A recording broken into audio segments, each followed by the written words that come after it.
Hello, everyone, and welcome to a highlight. We're jumping into intro, and Benal Bouchela, Chief Technology Officer of Star Citizen. Looks like we're going to be spending some time with Brave New Worlds. This was what was recommended to me as the second video in the series. So that's pretty much it. It's an hour and 23 minutes. We're doing this live, and I hope that you guys are having as much fun as I am. We just finished the Squadron 42 gameplay cinematic trailer that was just, oh man, they are crushing it, and it's been so much fun. But yeah, that's all this intro needs to be. Let's dive in.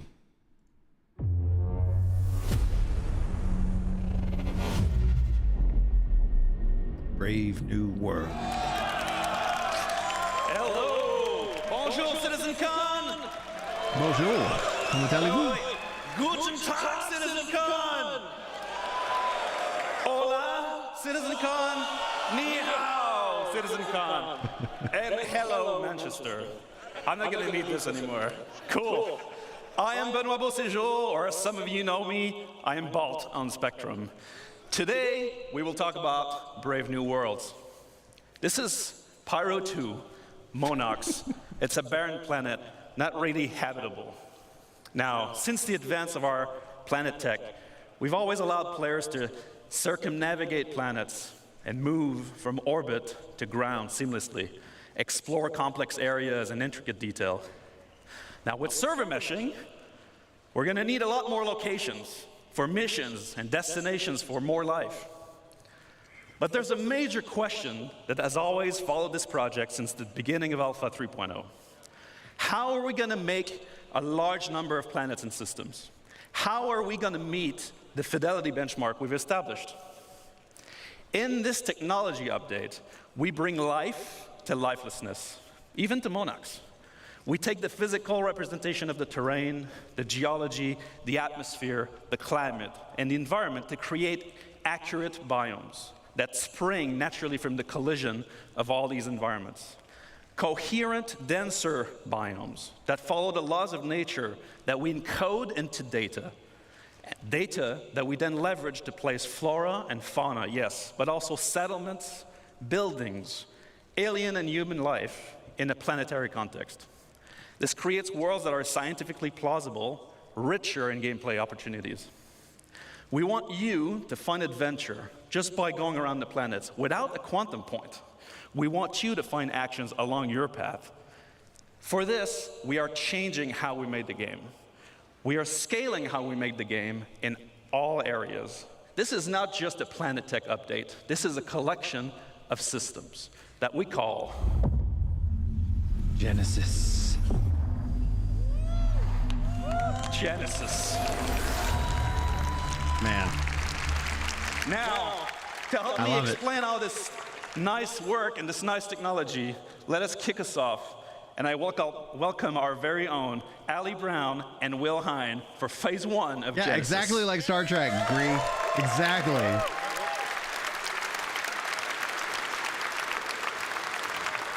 You do such a good job with the homage.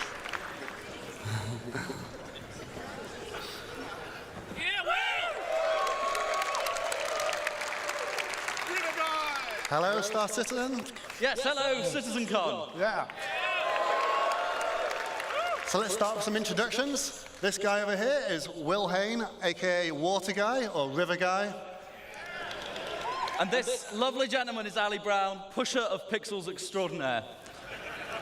And we're here to tell you about phase 1 of Genesis, which we're entitling The Laws of Nature.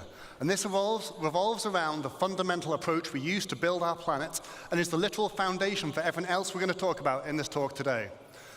Now, it centers on data-driven, physically based rules that we aim to realistically emulate nature and its incredible diversity. Before we dive in a bit deeper, let's just recap on some of the things we already have on our planet. So here you can see our lovely atmosphere and our cloud rendering, which can provide some spectacular views. We have our on-the-fly terrain generation, which is no loading screens in our game, which we're very proud of. And then we have our scattering system that can populate these planets with many different diverse biomes. And we've been setting quality benchmarks for each of these biomes as we come across them one by one. Nice. But what we have isn't perfect. This scene on Microtech, it looks great, but it's not not getting the same density that you'd expect from a real pine forest. That's one of the things we want to solve. The other, if I take you to the other side of Microtech, you'd be excused if you thought we'd just turned around and looked at a different part of the forest. Why is that? Well, this is because currently our artists create slices of biomes in great number, and then they distribute them across the planet using humidity and temperature properties. Each slice looks great in isolation, as you've seen, as you've explored. But this is not the solution to give us varied and natural biomes across an entire planet. Additionally, just using humidity and temperature limits us to only 2 degrees of variation. And that's not enough for the sorts of planets and worlds that we want to create and for you to explore. So how are we going to scale up our planet generation? Well, as I said before, we're going to start with physically based rules that drive everything. We want nothing to feel random on these planets. We want no limitations on the number of biomes. We want infinite biomes that are continuously changing across the planets. And we want extreme density, and we want to maintain or exceed all of the quality levels we've set with our existing biomes. And most importantly, we want it to be scalable so that we can really scale up to the level of content that the designers are expecting. And from your perspective, we want you to be able to truly explore and find unique playing opportunities everywhere on our planets. So to start this, we're going to need more data.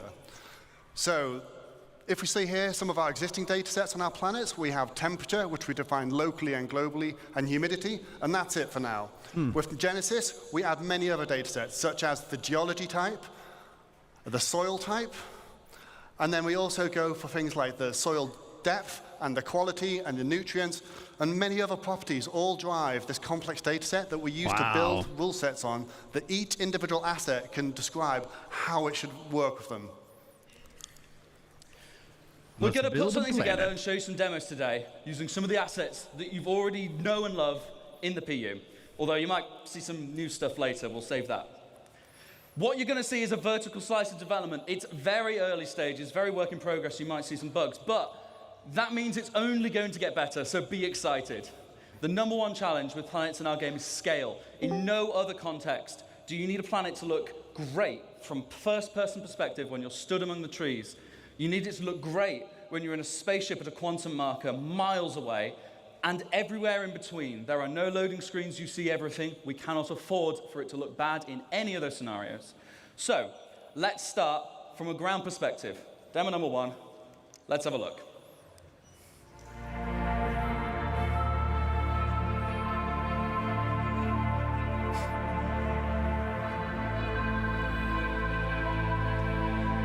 I like the shadows.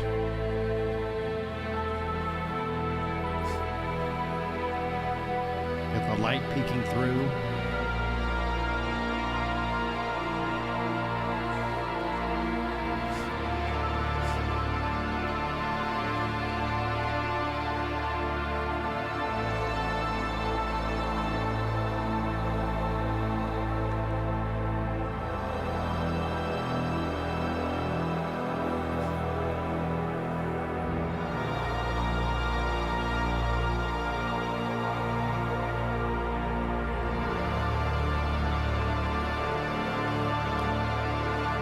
Dude, congrats, Solemn.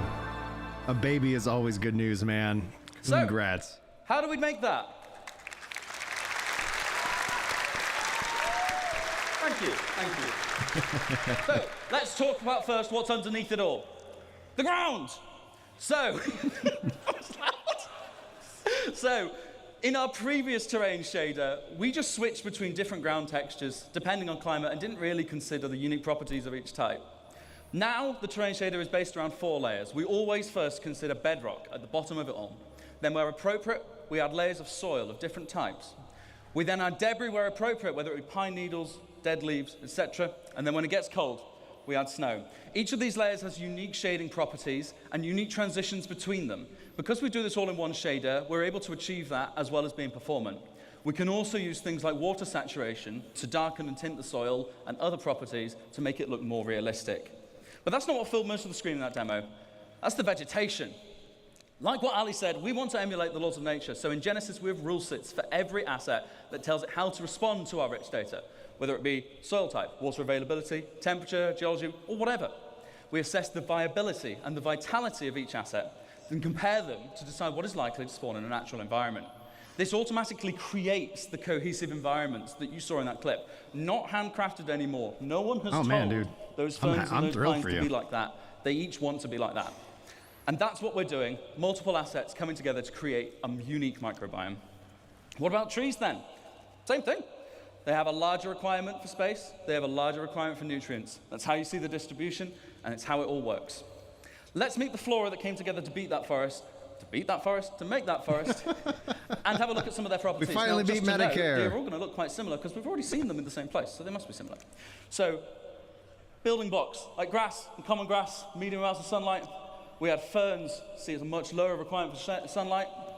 We had salix bushes forming our undergrowth, and we had pines, of course, and multiple variations of pines.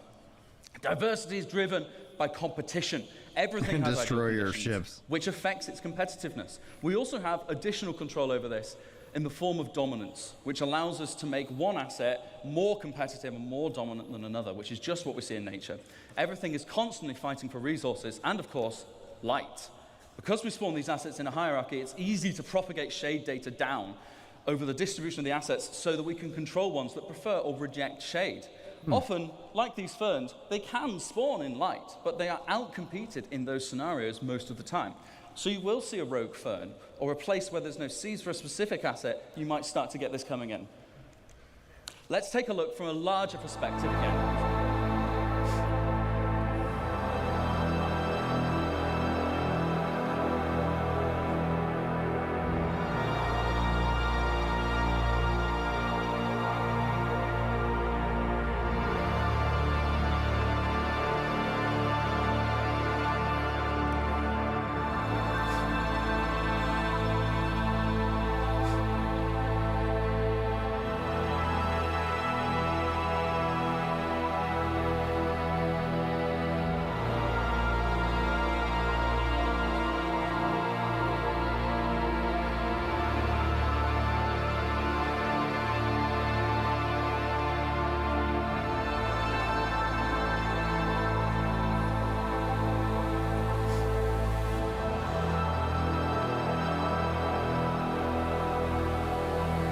Yeah, Chili. Looks really pretty.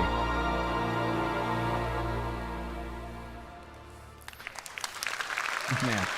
Yeah, I heard it, Solomon said that you never regret the kids you have, you regret the So, ones you to don't. take you through some of the things we saw in that clip, Happy for you. let's talk about rocks first. So anyone that's done a lot of ground driving and ground vehicles might have seen that our rocks sometimes feel a little bit randomly scattered, and it can be quite an obstacle sometimes. So in this clip, you saw that the rocks are no longer randomly Oh, scattered. yeah, the scale and they're now is placed based John. on physically based rule sets.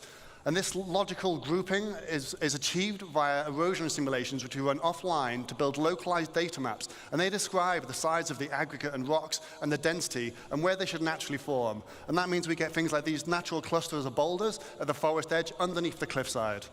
And on that note, you might have noticed that the cliffs have been dramatically improved in how they shade. We also see things like the natural clumping of vegetation caused by seed dispersal.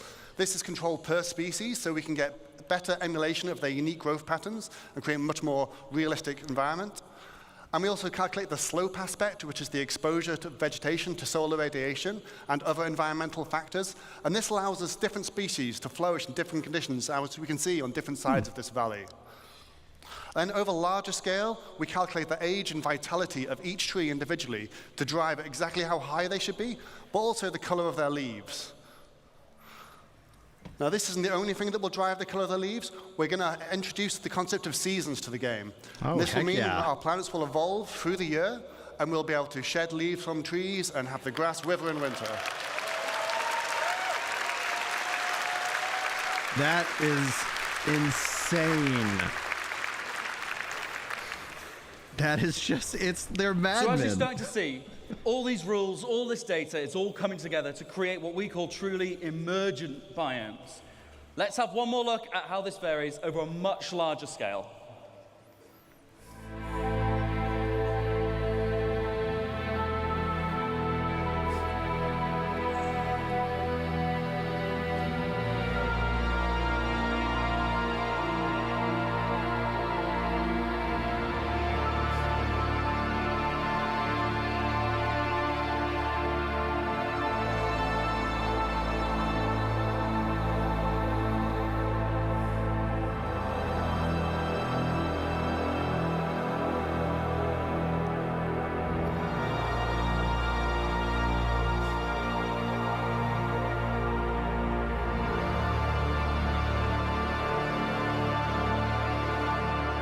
Yeah, exactly.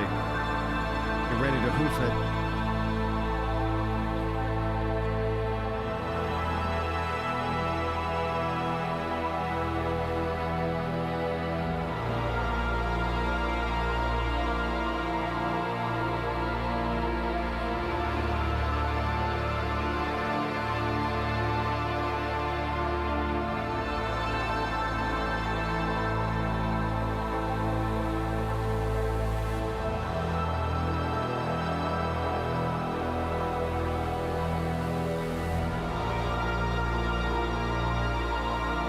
Sun setting.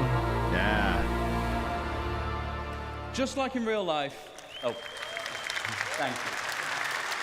Oh, Motog. That would be so cool. Just Earthquakes, like in real volcanoes. life, our areas should vary tornadoes, even by traveling a hurricanes. few Yeah. kilometers. If you get in a helicopter and fly over the Alps, it all looks a bit snowy, but when you look closer, it's constantly changing. And we're now able to accurately represent that with our changing data. Another very important factor to mention is the distant look. In this screenshot, you don't see a single tree, and yet the terrain is still green. We previously did that with artist-made lookup tables that told the planet what color to be at what position. But that wasn't going to work with all our new data and our far more complex spawning. Now we have a systemic solution. The planet shader is able to intelligently evaluate what's going to spawn there using the same rule sets that cause the assets to spawn there when you get there. That means we can sample the sort of color that is going to project onto the orbital view and use it. We get a far better accuracy from the result. Together, by creating rules and authoring data that works, we create a continuously varying planet that sets the scene for the incredible exploration gameplay I know you guys are going to have. But how have we done this without compromising on performance? So yeah, with all this new data sets and these physically based spawning rules, you're probably wondering, how is this going to handle in your CPU? We don't want to melt anyone's CPU, so we've redesigned all of this tech to work much more efficiently than before, and now it can run on many cores. This allows it to be run perfectly well on both the CPU and the GPU. So we've redesigned our framework so that we can run it at both and swap between them freely. Now, the benefit of this is we can do things like, first off, move the terrain system to the GPU, and we've now done that to get some incredible performance improvements, but we then also cache the results in something we call a virtual terrain texture. I'll just give you a quick demo of this now. This is now vastly faster than the previous system, but it also allows us to generate the terrain in much higher resolution, which means all the popping you can see on the mountains as we're approaching, all of that should be completely eliminated on the right-hand side of the screen. That's impressive.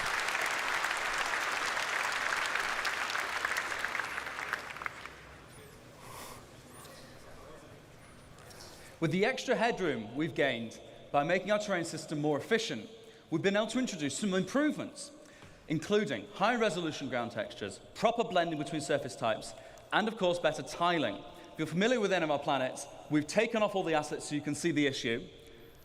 And now how it looks, you don't see those lines going at all.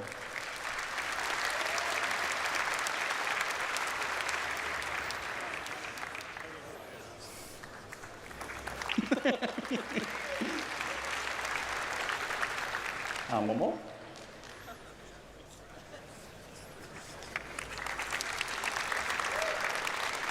With the terrain data cached on the GPU, like Ali said, we can perform the scattering there too, which is significantly faster.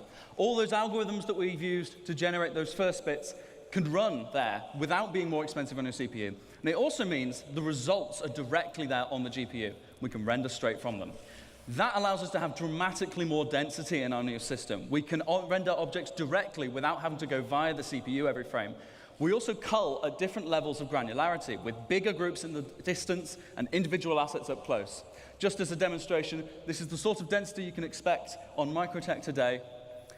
And in a second, we'll flip over to what you can expect from the new upcoming tech.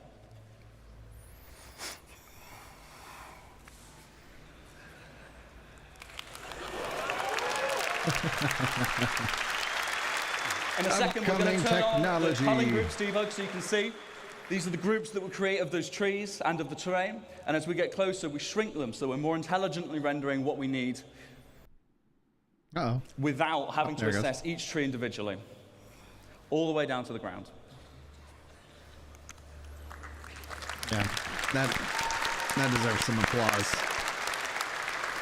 So to recap some of the things you've seen here in phase one, we had data-driven rules based on physically based data, generating emergent biomes that continuously vary across our planets to get infinite possibilities. And we've achieved this with much greater density than before and much faster rendering. And we also achieved seamless transitions from ground to space with zero popping. So now that we've got all this tech, it's time to talk about how art might make use of this. So for that, I'll hand you to the next phase towards Sebastian Schroeder. Thank you, guys. Thank you. What time did it like go live, Grinning? No physical. Thank For you. Wow. Thank God there's only 20 of you, otherwise I'd be nervous. Right. Thanks for having me. I'm here on behalf of the Planet Content team, and we're very excited to finally show you some of the things we've been working on. As you've just seen from Will and Ali, the system keeps growing in both complexity and capability, so our libraries have to grow alongside it. Wait, should I click? No. No, I should click. Yeah, click. Oh, there we go. So, our goal with the content is to provide the content that the system needs to populate every corner of every planet with realistic environments. And this content is what this phase of Genesis is all about, emergent biomes. For our first example of today, it's almost a shame Will left because it's about moisture, but let's look at very high moisture and medium to high temperature. Like fog and stuff. I think we've seen some fog before. But this is great, like very swamplands. With some birds flying. I love it. Swamps. Oh, yeah, swamps. There we go.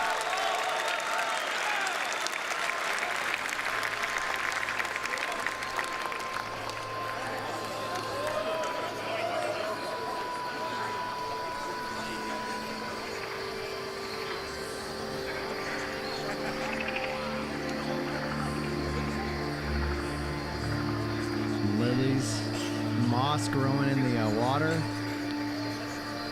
Oh, heck yeah, grinding. Okay, cool. Thank you. I was like, I thought we've seen, but you're probably, oh yeah, flying through, having the water. But yeah, that's awesome.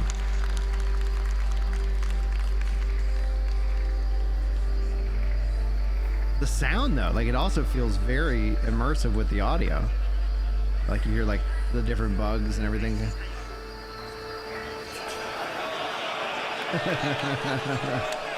Oh, what a good callback from Star Wars.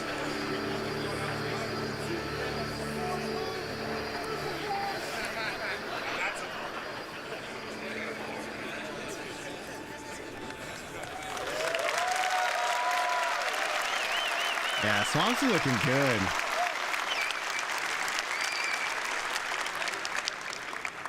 Thanks, that did look really good. So, for swamps, we obviously made vegetation that feels at home in or near water. But before we dive in, allow me to give you a quick primer on our approach to authoring plants. Most species can survive in a fairly wide range of climate conditions, but will only thrive if the conditions are ideal. To support this concept, we author our vegetation assets to describe the full growth cycle of a species. If the conditions aren't ideal, they may not grow to full maturity or look their best, but the species can still exist. So let's have a closer look. For the water's edge, we made plants like this Alternatera and the iris. We also need the aquatic ones to float on the water surface, like the water lily or the pickerel weed. This willow and the one after, a Chinese tallow tree, while comfortable near water, we can also use to replace some of the more aged assets used to seeing elsewhere in the game. The last one, it's taking a bit longer now, but the last one, I'm gonna wait. The last one, you may not see used much in other biomes, but it's a very iconic one for the swamp, the bald cypress.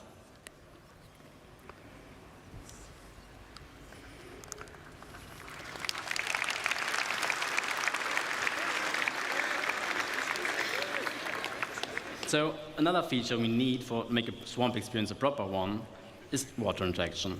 Over the last year or two, a lot of work has gone into improving the way our water reacts and renders. So naturally, we wanted to make a biome that highlights those advances. Let's have a brief look at what it's like being inside the swamp. Yeah. As you walk or swim through the water, you may come across obstacles like logs or debris floating on the surface. Oh, they're gonna They move. will react to the player character and can be pushed out of the way. That is freaking amazing. We were also pleasantly surprised when we first saw how the water simulation systemically affects assets floating on the water surface, making for some really immersive moments. That was awesome.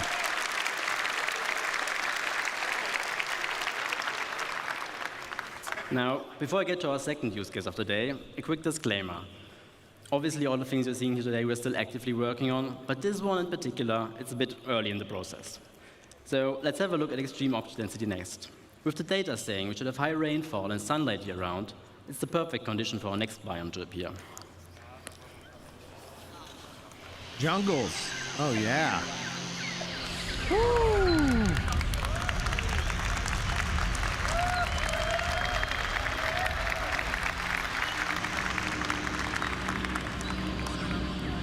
Not just forest babies, we got jungles going on. What I'm interested in is more like animal and, animal life, things like that, monsters essentially to hunt.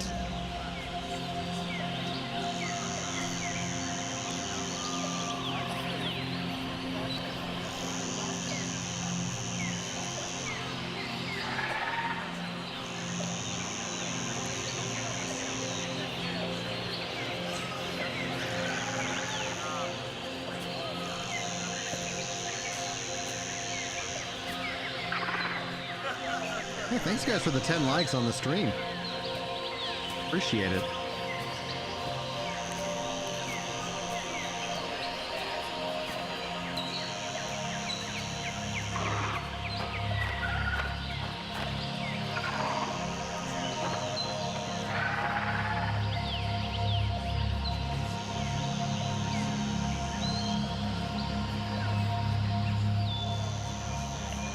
Man, this is awesome, guys.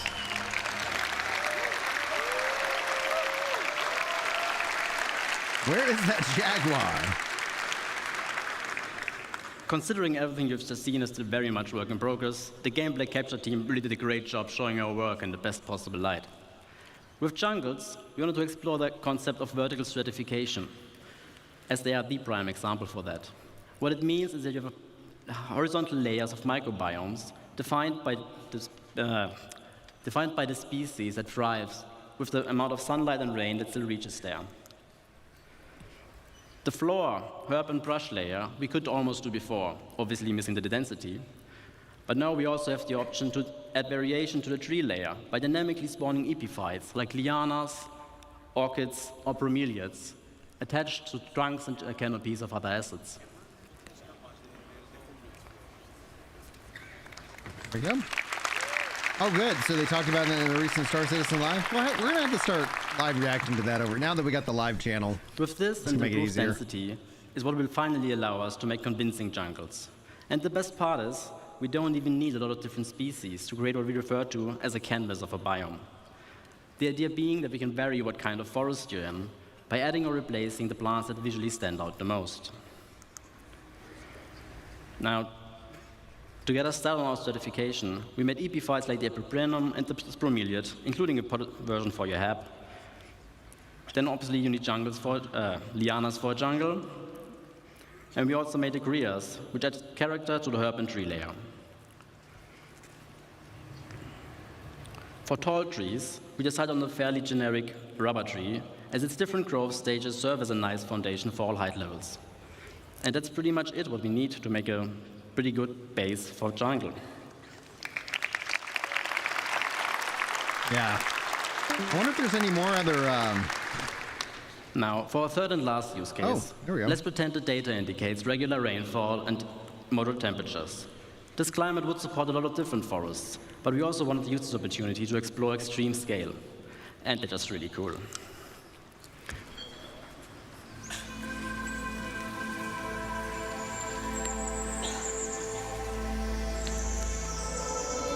Redwoods. Okay.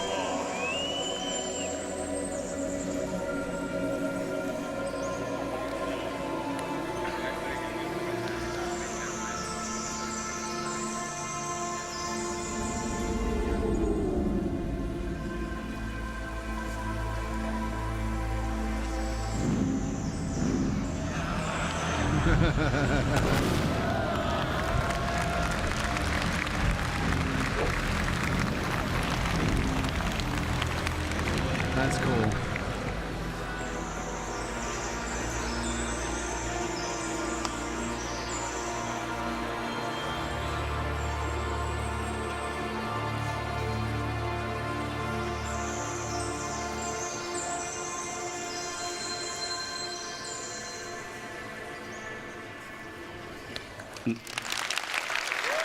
Yeah, I just dropped a link to the YouTube side, meaning YouTube is not monetized, so if you want an ad-free experience, the link should show up for you in chat. For this one, we first looked at the different redwood biomes on Earth and tried to analyze what the most defining species of them are.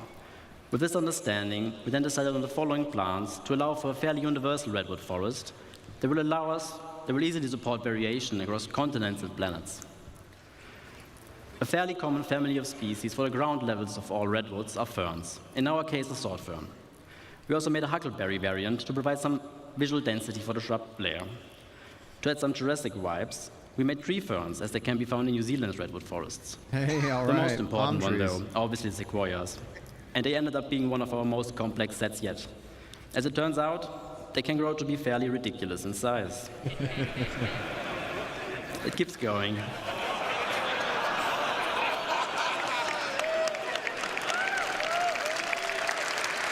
Yeah, that's awesome. Yeah, it's the whole new Star Wars trilogy. Now, one thing our game's foliage is sorely missing is the ability to properly react to what's happening around it.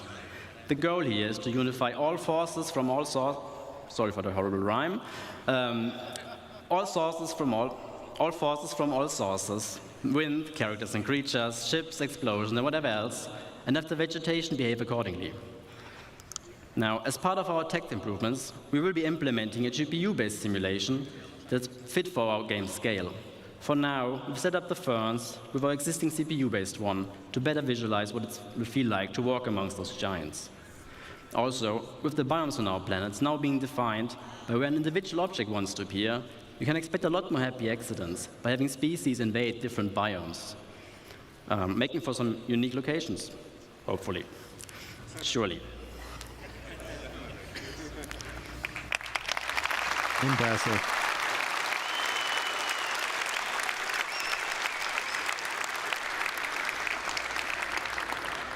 Now, before I get to disappear off stage, I just want to say a big thank you to everybody involved, especially my team in Frankfurt for doing such amazing work and being all around great people. And also to all of you guys. I really hope you have a fantastic Citizencon. This concludes this phase of Genesis, so please welcome Ian to the stage so I can tell you all about the next one.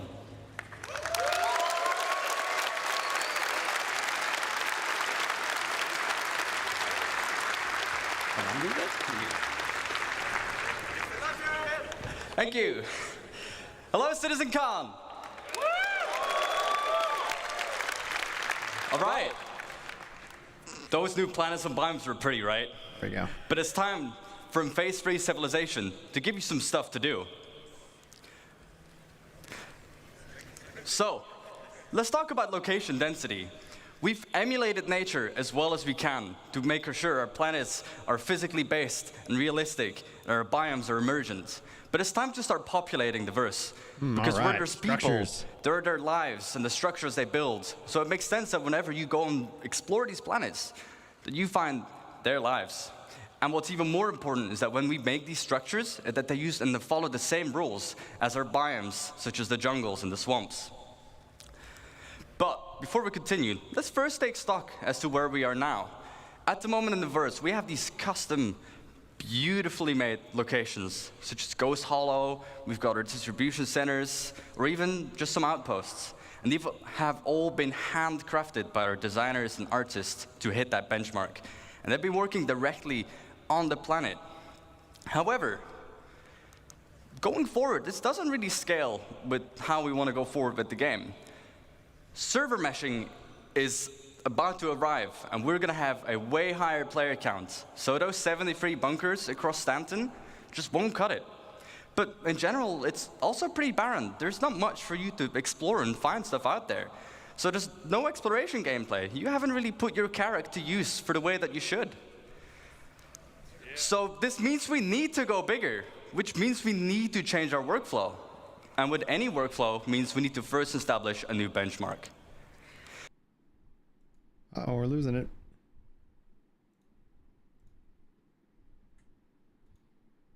All right, we're gonna wait. So, There it goes. with our new benchmark, we are ensuring quality and improve on our previous work and make it even better.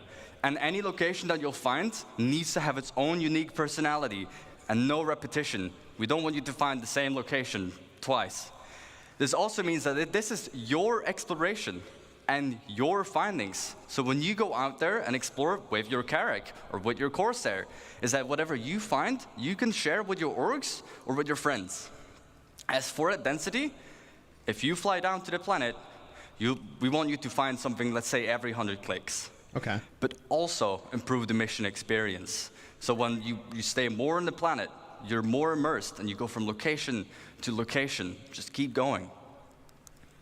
So going forward, we are modularizing all our existing locations and assets. And we're basically making a library of buildings and layouts that we'll be using to no longer work directly on the planet. The neat thing, all these modules and assets can be iterated upon and tested right in the editor for all the designers and artists to ensure fun gameplay and interactive sandbox activity, and also make sure all the mission stuff is there. Basically, we're building a toolkit. So let's look at some of the things that we need to keep in mind as we are making that toolkit. First and foremost, we've got our art style and branding. We've got things like Frontier for our settlements. We've got high-tech for the emergency shelters, but also utilitarian, like our bunkers and distribution centers. The richer the data, the richer these locations will be. Secondly, they all have a function. We've got mining for our mining outposts, farming for the farmsteads, or just places where people live. The function of the place will define the way the place looks as well, and its form.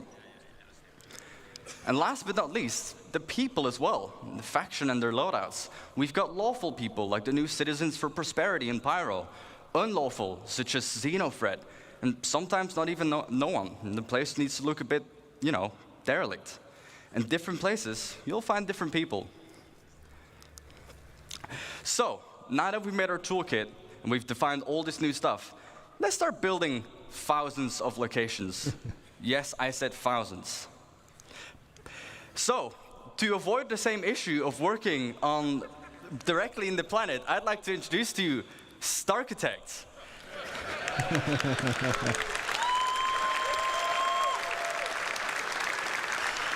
What Starchitect allows us to do is directly on a planetary scale scatter all these new libraries and modules and assets and no longer work directly on the planet. And it uses the same logical rule set as our Immersion biomes. And it also gives us full control over the data that we set on these locations.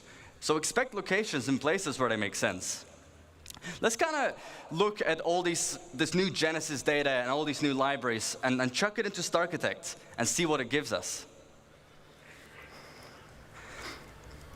As you can see, we're now able to make full-size locations, and they will look completely different based on where you'd find them. The layouts are controlled by the rules, and it will reflect its place in the verse.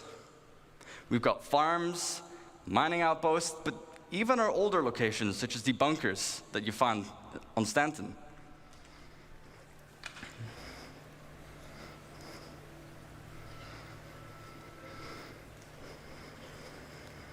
I wonder if they do cities.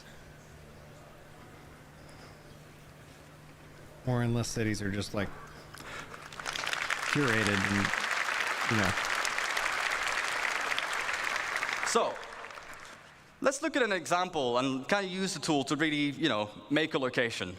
We can define the rules, as I've mentioned a couple times by now. So for our mining outpost, it wants to be near a resource. We can specify what this resource needs to be. But we can also give it suggestions where sometimes you'd find it here and sometimes you wouldn't. If the location has refineries, it might want to be near water to refine the resources. Then secondly, we can define what buildings should be there. So obviously we need mining buildings, houses for people to live as well, and even power buildings that we can leverage with the resource network. Starchitect will intelligently figure out where to place these and what needs to be at the location. Next up, farms. Its rules, well, temperature. Not every plant can live in every temperature, but the same with soil type. Only certain plants can be in certain grounds. And then we can query the seed map to determine what plants you would find there. What are the Thank you, Shady. harvestables? As for the targets, again, farm buildings, obviously, power buildings, houses, but even animals, such as our beloved quasi-grazers. And last but not least, derelict ships. We've got these all over the place currently. Rules, well, they'd be close to anti-air because I would be shot down. But even in harsh flight conditions, such as mountains or low visibility, you'd probably most commonly find them. Targets, well, crash ship parts, of course. Sometimes you'd find the full remains of a javelin, and the other time you might just find the nose of a starfare laying around. So, let's talk about coherency.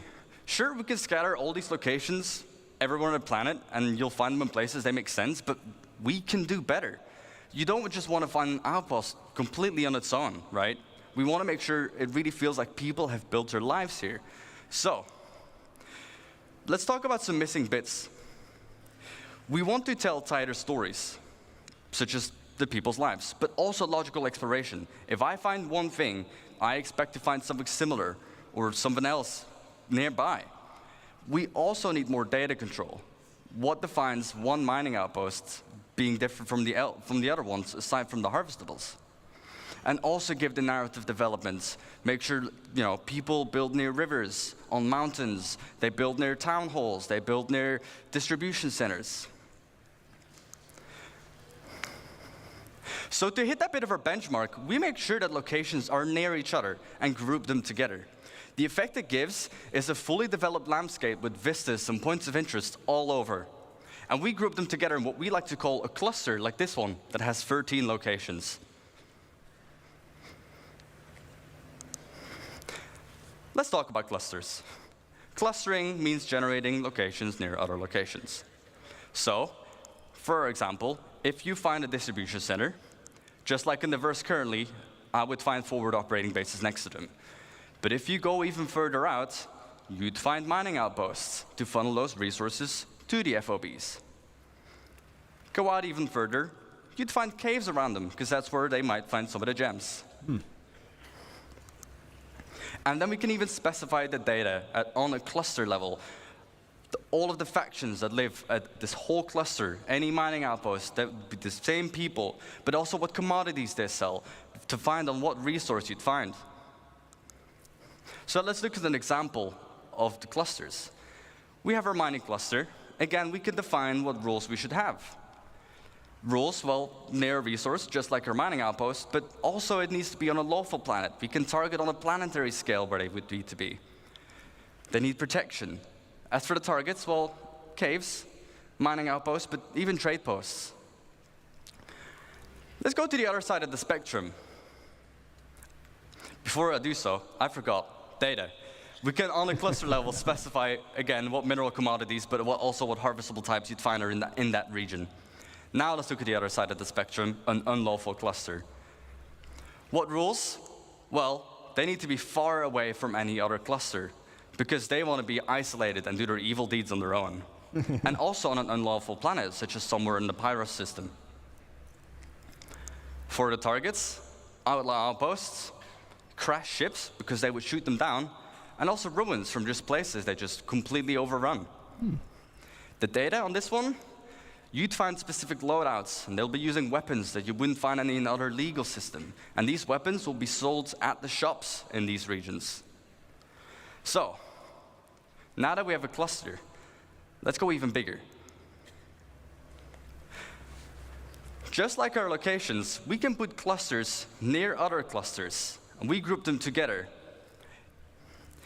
ranging between 10 to 15 locations each.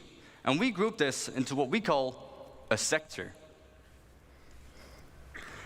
Like this one, that has about 120 locations.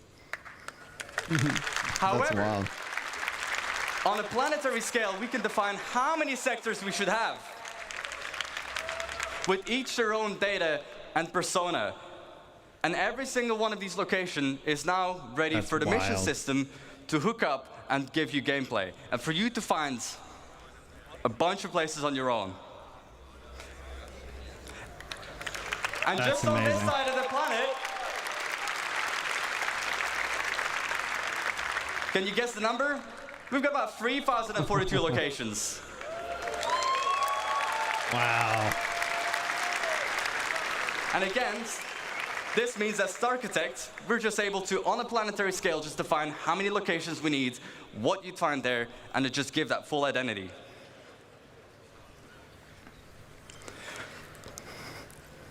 Thank you for listening. And I won't just see you in the verse, but I'll see you in a denser verse. That's awesome. However, this was only the first phase of civilization. Let me introduce you to the stage, the person who will introduce life at these locations, Francesco Roccucci. Yay, life.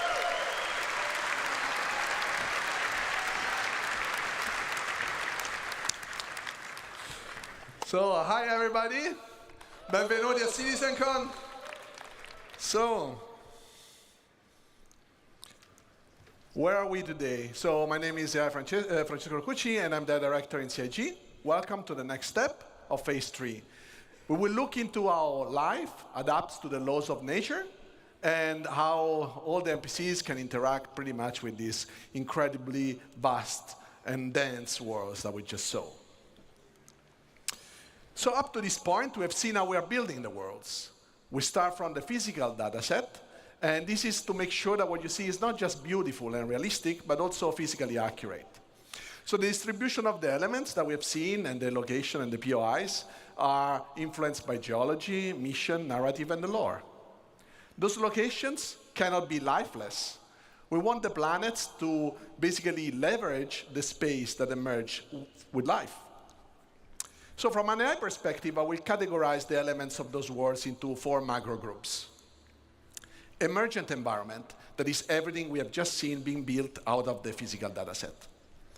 Users-made locations. So this includes everything that our designers or you players will create in the world. So something that is mankind-made and not predefined in the environment. Interior of those locations. Now, this is very connected to the previous point. The difference is that they represent usually a confined space where there is much more tight interaction. And for NPCs, it's a lot about interaction with objects that we are usually used to in our everyday lives. And then the day and night cycle. So in essence, the passage of time. That so far didn't have really a lot of impact on the gameplay. So to allow life to respect this world and conform to the rules that this environment defines, well, we want to improve our tools and workflow, and we want to distance ourselves as much as possible from a designer-driven approach.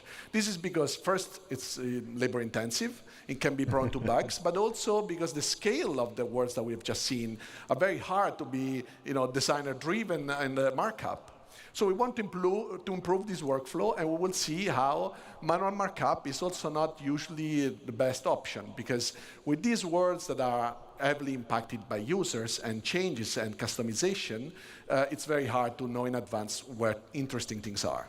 So today I want to show you a couple of examples of what the AI team has been focusing on to make these systems supported and scale correctly to support these vastly dense dynamic worlds. So we'll look at perception in light and dark environments and dynamic cover generation. So attacking an outpost now must have a level of depth that goes beyond what we had. So layouts of the environment can change, vehicles may or may not be present, and PC can be anywhere. And if it's a bright day, well, we will be more visible, but our enemies will also be more visible. And if you choose to attack at nighttime, well, we'll attack in shadows. During darkness, it's going to be a bit harder to see our enemies, but we will also be harder to be spotted.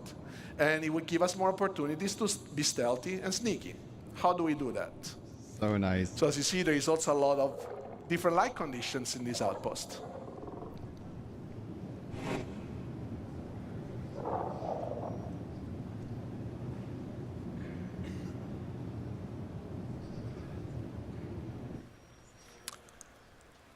So in this scenario, we will start look at how perception is impacted by the day and night cycle. On the planetary surface, as we've seen in the outpost, natural and artificial lights are the 2 elements that will impact vision. And knowing that, you can use this to leverage your gameplay style to exploit basically all the environment. So what is perception? On the NPC level is the combination of data that we collect out of the senses. And vision is one of the senses and just tries to, in a way, simulates the human side ability. So designers can already tweak the perception in different ways. And one way is defining how quickly NPCs can understand what they're seeing.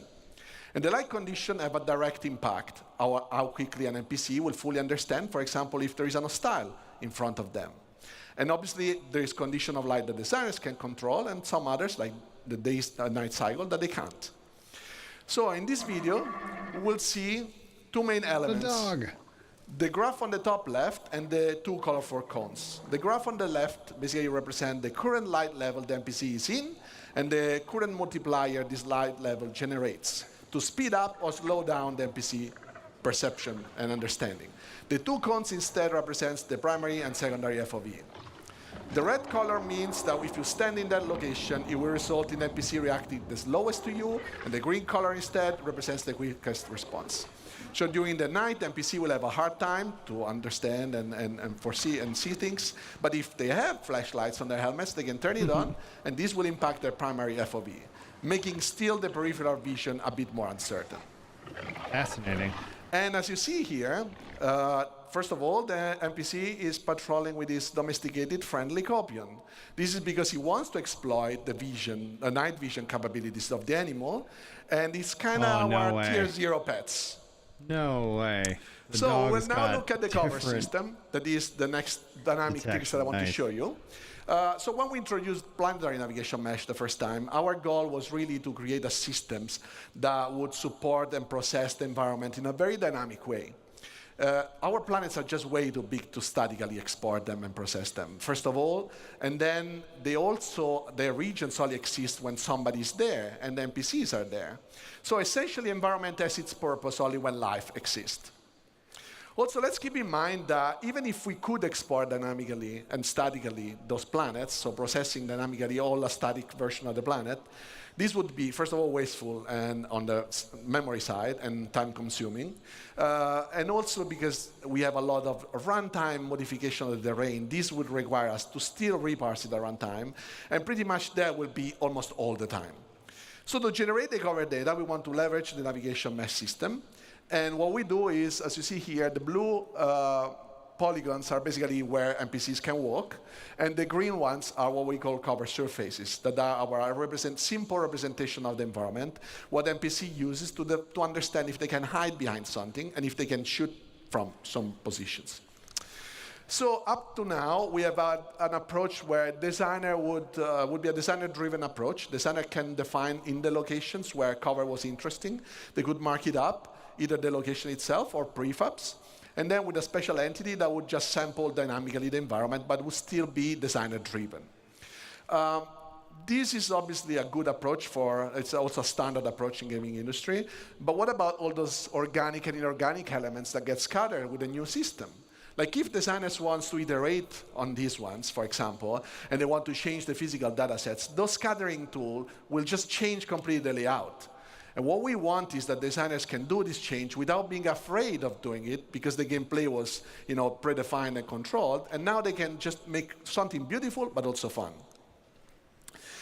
Besides that, yes, we did have a prefab approach where you can build stuff out of small building blocks. This is obviously a good approach because it's, in a way, you can build stuff out of smaller version, but this creates a lot of unnecessary data. Imagine a crate, and we can say that the crate can generate cover. Now we stack 100 crates, and what happens? That we have a lot of data to generate cover that we have to process, throw away.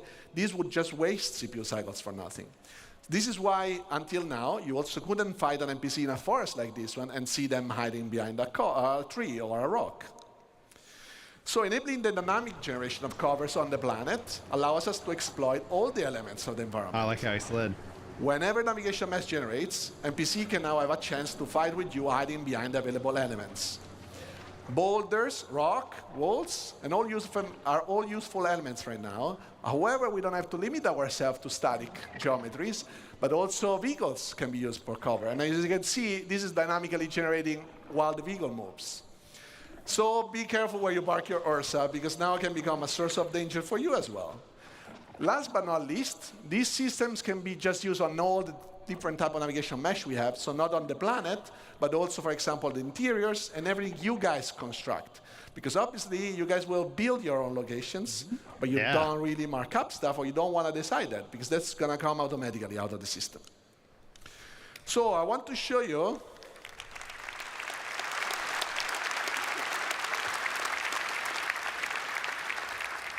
So what I want to show you now is just like a little bit of insight of what goes behind the scene when we generate cover and navigation mesh. These are some of the steps that our system does. So we always start from the environment voxelization. What that means is we process the geometry, the physical representation of the geometries, that is a little bit simpler than usually the render mesh, and we construct it in a voxelized approach. This is also using different types of agent definition. Why so? Because obviously where a human can move is not the same as where a vehicle can move. So we can define different type of precisions and then speeding up the process where we have to, or be more precise where we cannot be to. And we can also create overrides based on different things. For example, if you crouch, you can enter into smaller locations than where you stand. This process is basically common between navigation mesh and cover. After that is generated, then we can evaluate the voxel in different ways. For example, defining where we can walk. So can we make the step with our foot over a specific voxel? Or is there something in front of that hole in the nav mesh so that we can actually cover behind? And then we can basically decide where to generate cover surfaces. And after the cover surfaces are generated, we can process where the cover locations are. Cover locations are a good spot for NPC to be behind the cover. So what we see here is that with the introduction of Maelstrom last year, obviously we knew this would revolutionize how you guys are playing. And we did have to find a solution to handle all the destruction you get to do. So you would destroy so much stuff in this world that we had to find a solution, right? So this is why we approach the cover generation navigation mesh as it is, because there is just no way for us to predict anything that you're doing, and we want just Maelstrom to be another trigger for word evaluation. So as you see, this is all dynamically generating. That's so awesome. And destroying anything just makes the word be reevaluated. So as you see here, we can have also lots of rules. So you can see man. Here, but when things break, first they invalidate, and then when they rest, for example, we can decide when is a good moment to regenerate so that we also don't waste too much CPU cycles.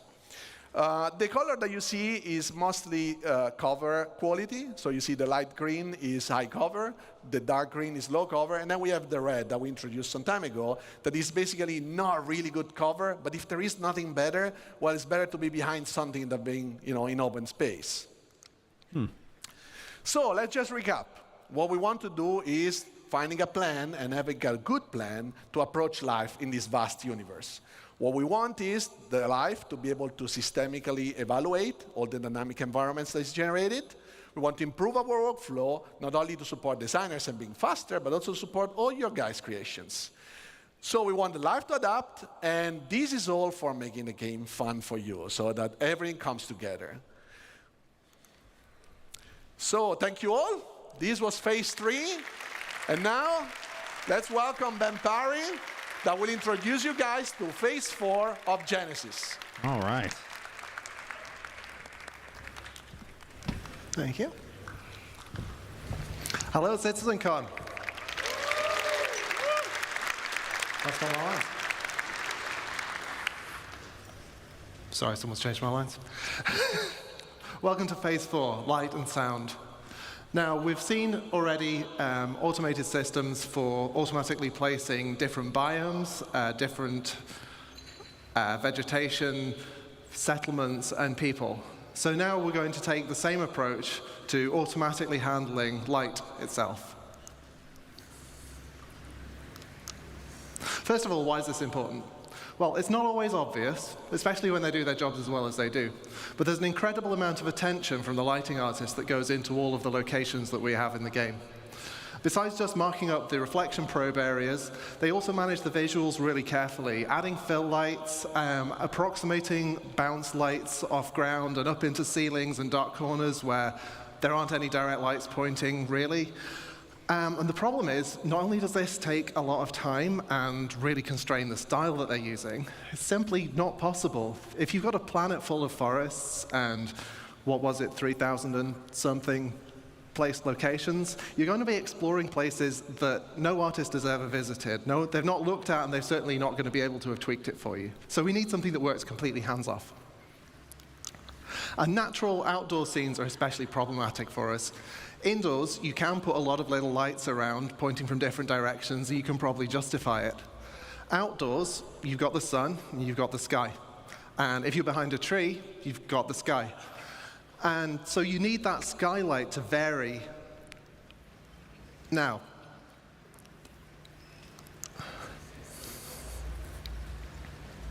so this is the forest as you'd see it without the GI system.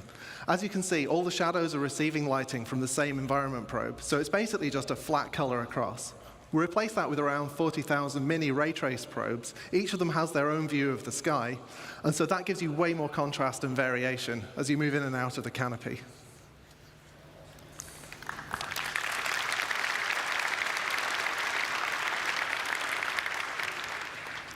Now, there are a couple of other pieces of the puzzle that we've been working on over the last year. Now, the first is, well, all the stuff that you can't stick 40,000 mini probes onto. Anything that doesn't have an opaque surface, we can't really know where it is on the screen and track it from frame to frame. But if we don't do anything, it's going to stick out like a sore thumb.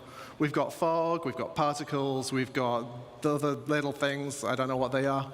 And so we need something to do with those. So to address this, we've added a kind of stable grid of medium-y kind of probes that are generated around the player as you move around. So that gives us approximately matching lighting that we can apply to all of those things.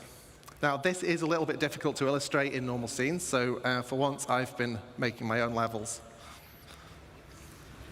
As you can see, Pico's in trouble again, but because the lighting team hasn't helped, you can't see anything in most of the scene. If you add the transparency GI system, suddenly the whole scene comes alive. And this is something that we could never have done until we added this tech. Very nice. Now, the other piece of the puzzle is glossy reflections. Now, we've got a fair few shiny objects in the game, you may have noticed. And we've got the same problem that if we fix the lighting on one thing and then the reflections don't match, it's going to look terrible. Also, ray tracing reflections is really cool, and we wanted to do it. And the challenge here, though, is that the ray traced reflections you're going to do, they're not just mirrors. Like, we've got a whole range of objects in the game, from like a scuffed hull panel all the way up to chrome polished pipes. And we want the same system to apply globally across that. So I'm going to do an uncomfortably short breakdown on what this tech looks like and how that comes together. So here's what we need to beat. Now, obviously, it reads as shiny, but there's this kind of fakeness to it. It kind of looks a bit like it's flying. So let's see what the ray tracing looks like. Yeah, it's really noisy and horrible. We need to clean it up. So what we do is we let pixels share their data in space, and then also in time to clear up the final image. And then we let the game's normal anti-aliasing just kind of clean up the last stuff and carry us over the finish line. And that's how you make a chrome penguin. Very cool.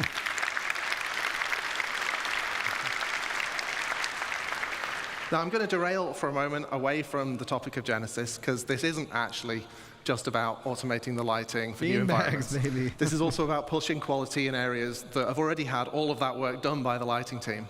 We're freeing the artists up to light more naturally, allowing the time of day shifts to be embraced rather than fighting against them. And as I'm about to show, players and NPCs are going to reap the same benefits as well. So here we start adding natural areas of light and shade and warm and cool colors.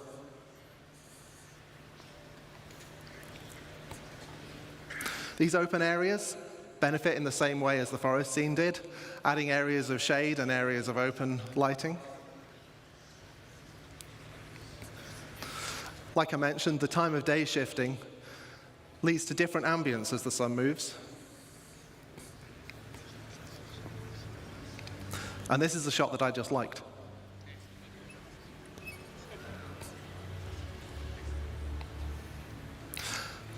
finally, let's see how the new GI system can brighten up your character's day.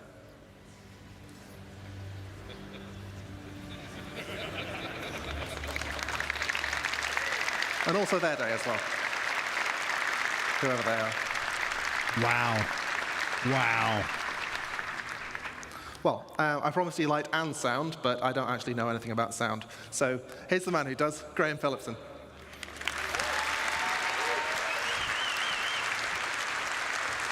Snare. Good afternoon, Citizencon.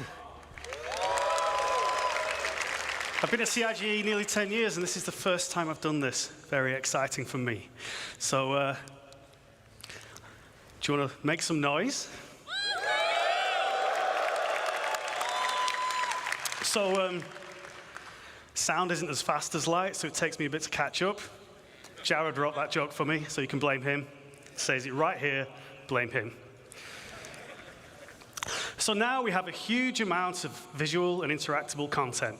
Locations, biomes, populations, planets, and systems. And now they're all beautifully lit too, thanks Ben. But how do we paint this world with sounds? It's a challenge. It's a challenge of scale. We need to support multiple star systems, and it's a challenge of quality. We want the highest quality possible. We also don't want implementation to hinder creativity, and we want a seamless experience. So we're asking a lot. But with Star Audio, we can rapidly implement audio for entity classes, brushes, or audio sweeteners, all of which can be reused and reflected immediately across the game, including all of those emergent locations we talked about earlier. So again, this is Genesis data driving what happens in-game. And we can do all this without breaking flow.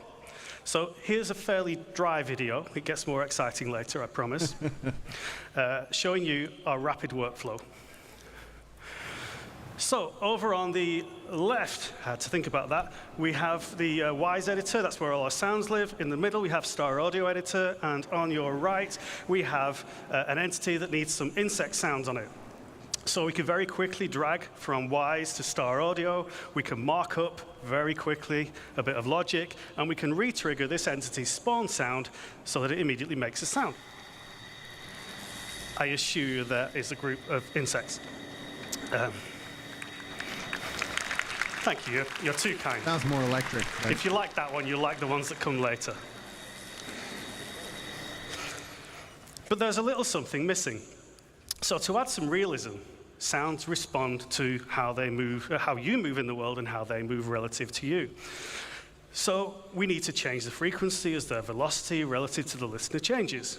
This is known as the Doppler effect. In simple terms, the pitch dropping as something whizzes by. Or, in even simpler terms, now, sound designers traditionally needed to implement their own Doppler sounds. But given how fast we can travel through these rich, dense locations, and the sheer number of them, we can't afford to be doing that any longer. So we've created a systemic Doppler solution. And I'm going to show you that now, the only way I know how, by putting a big Benny noodle machine on top of a mountain.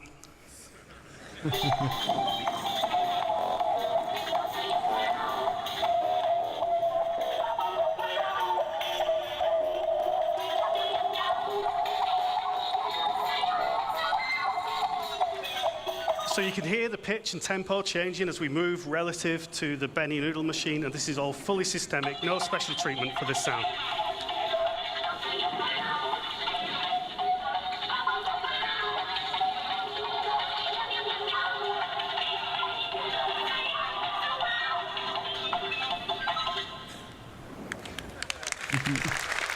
And I expect the noodle bar to be very busy after that commercial. So, how does it work? Well, the listener is surrounded by variable time delay buffering, not the horrible kind of buffering you get on the internet. This is a really nice kind that helps the game sound good. Each buffer represents a section of the sphere around the audio listener, and the audio is mixed into these buffers at a position that is appropriate to the object's position in the world. Changes in the position are applied to the delay buffer by interpolating the audio data. But that's not all we're doing here. Now, I know there was a bar citizen yesterday, so some of you may not be thinking as fast as you might normally, but you may have realized that by buffering the data in this way, we're not just creating a speed of sound, we are not just creating a Doppler effect, we are indeed, and I just spoiled my own line, creating a speed of sound effect.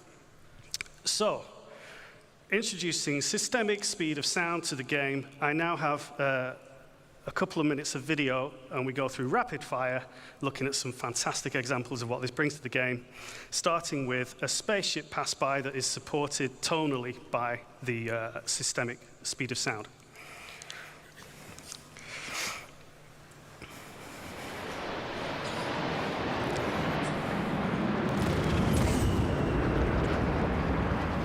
That's some awesome sound design. Okay, sounds cool. What about weapon fire? So let's bring in a sniper and, unfortunately for the sensitive of heart, a Pico. We're going to hear this first from the perspective of both with no speed of sound effect.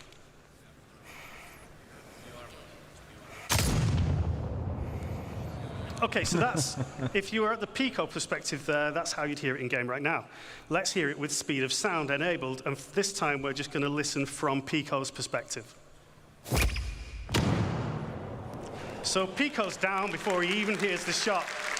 But don't worry, he's not dead. Okay, let's finish him off.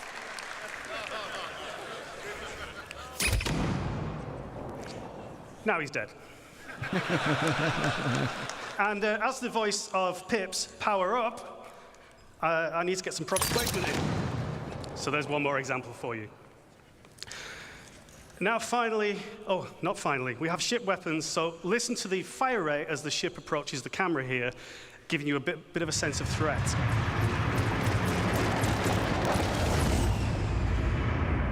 It's not too easy to tell what's going on there, but you get an increase in fire rate. Finally, the really cool stuff, explosions. So we can put a cinematic element, a shockwave element, and a delayed speed of sound effects.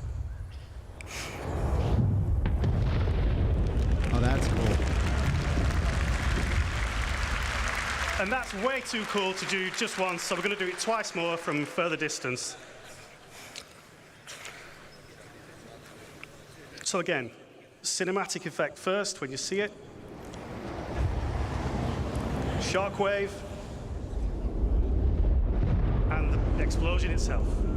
That's so good. This is all completely driven by parameters in the game, so we can do this for real whenever you drop a Moab. One more.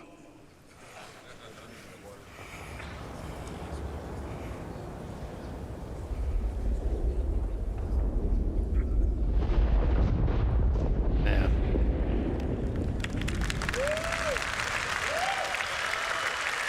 That's pretty cool. So the speed of sound simulation gives you a better sense of distance, it improves the sense of speed, and it supports those amazing cinematic moments. So, in summary, we're trying to make the game more immersive and respond to all this Genesis data and make it feel more real. And that's not all we can do. We can make sounds respond differently to changes in atmospheric pressure and resultant changes in temperature. So, for example, the sound will travel faster in extremely hot, high-pressure environments. We really look forward to getting this in game for you and getting you enjoying it at home. Now, that's all from phase 4 of the Genesis cycle, Light and Sound.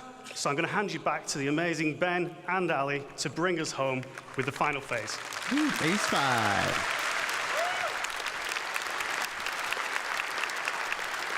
Thank you, sir.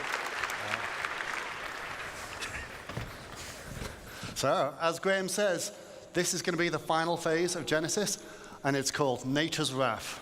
Nature's Wrath. And this is where we're going to bring the very planet itself to life. So, first off, let's start talking clouds.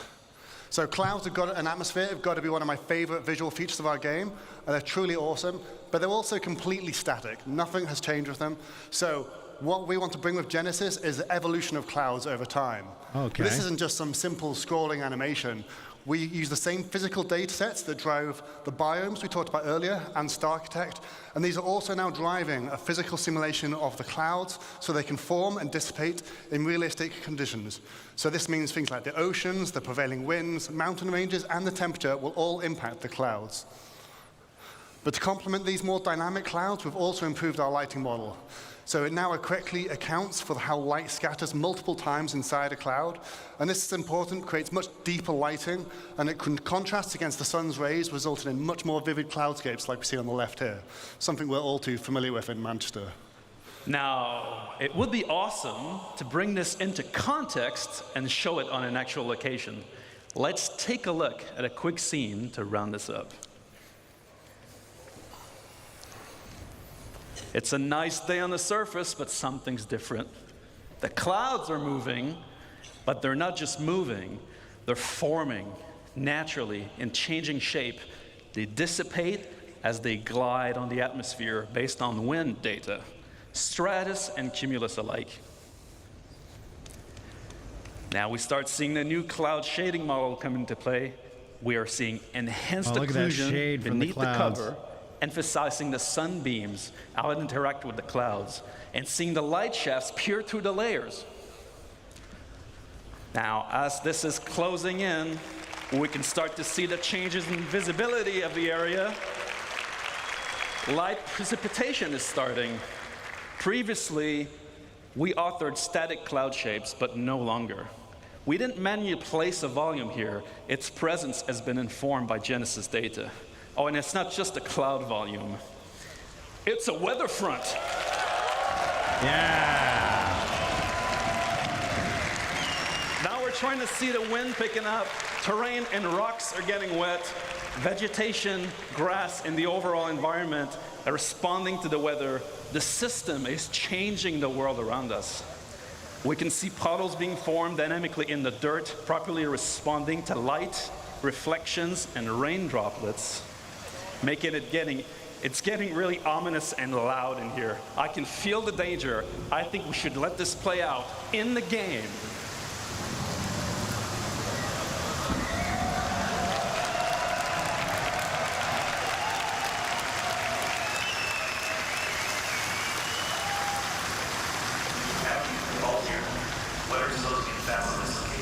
Oh my gosh. Severe items. We need to leave now. Get back here.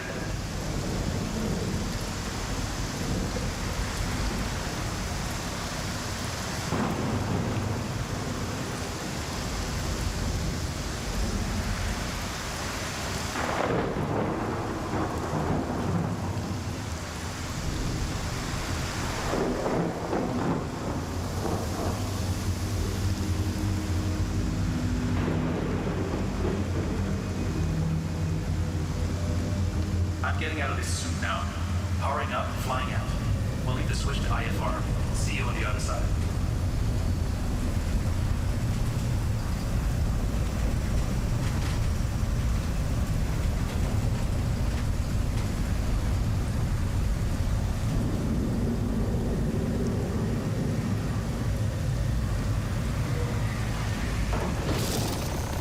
Oh wow, it hit the building with lightning.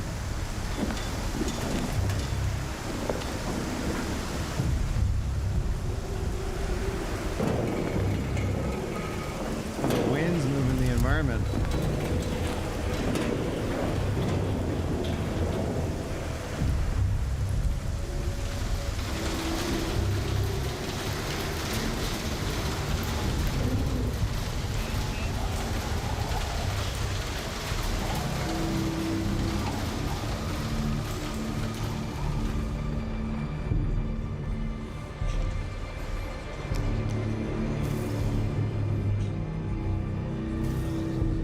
Yeah, the rain, dude. I love a good rain day nap.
Yes. That is so impressive.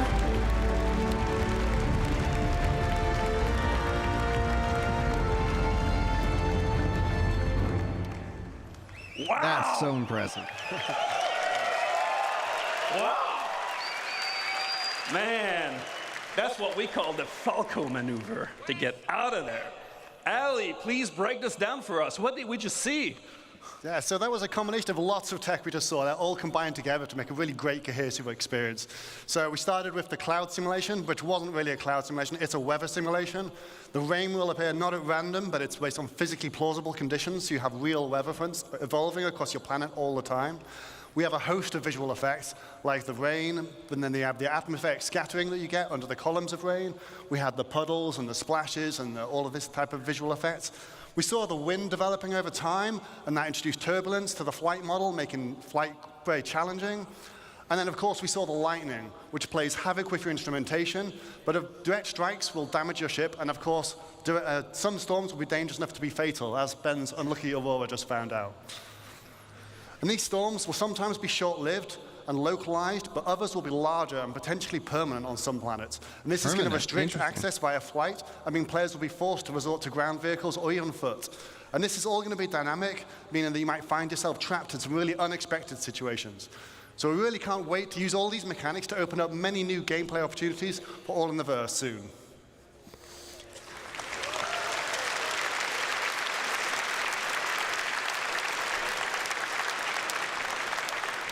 A wise yogi once said, "It's your job as a pilot to compensate and stay on course." All right, what have we learned today, guys? We've shown you an approach of encoding the rules of nature into planetary data. We've seen biomes emerge from geology, temperature, humidity, climate, weather, the physical terrain. We create denser, more diverse living planets without artists hand-placing or manually creating biomes, instead leveraging asset mapping. We've shown you a new way to make the game that can scale, to create thousands of coriant places for civilizations on planets that can be used for missions or immersion gameplay, without art and design hand-placing locations, leveraging world design rules instead.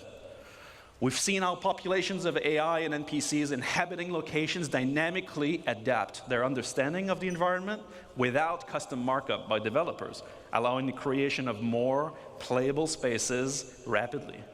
We've shown you how light and sound also benefit from Genesis data to influence planetary environments, and we've shown how these systems come together when weather comes into an area, changing your gameplay experience significantly. Our goal with Genesis and all of its systems is to create more worlds, better worlds, faster, by applying our tech wizardry and craftsmanship to build systems that respond to data. That's our Star Engine presentation for today, guys, for this year. Have a great Citizencon. We'll see you in the next one.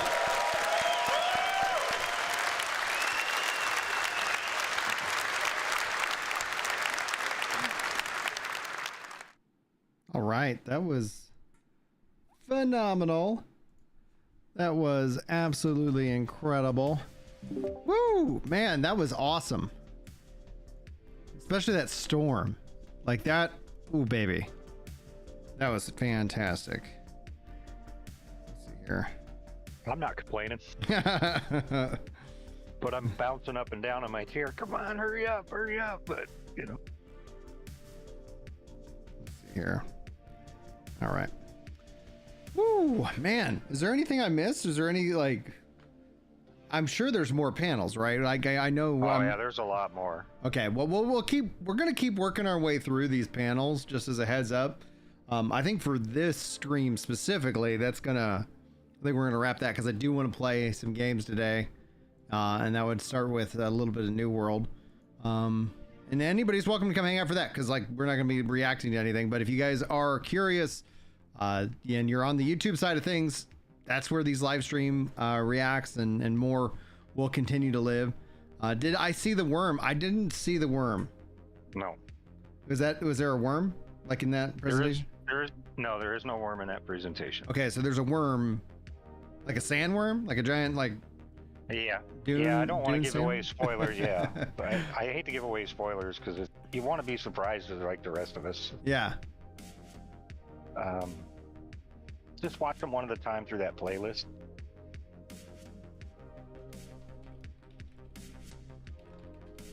Okay, cool. Let's see here. And then, so you sent me the Brave New World. So what would be the next thing that we should watch and stuff? Well, Now that link I sent you should have. Oh, a it's a playlist? playlist? Yeah, there's a playlist down the right side of the screen. Okay, so I started with this. I haven't done.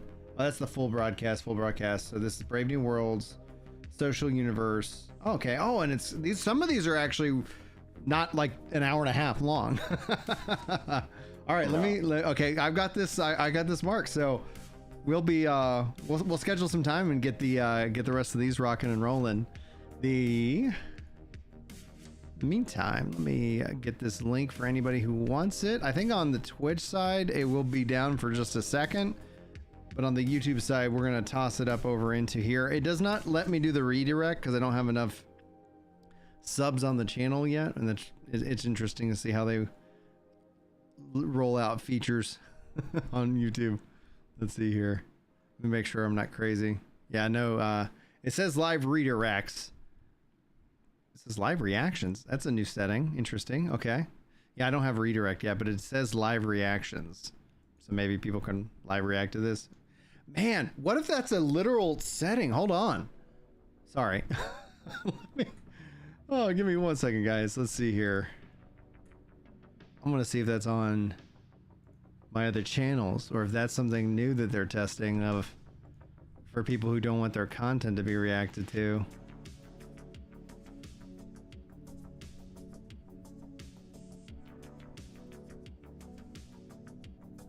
I'm not seeing it elsewhere. Maybe this is something they're testing. All right, let's see here. Switch account. I'll go MMOs. Oh, dude, yeah, they've been adding a lot of new stuff on the YouTube side of things. All right, let me grab this.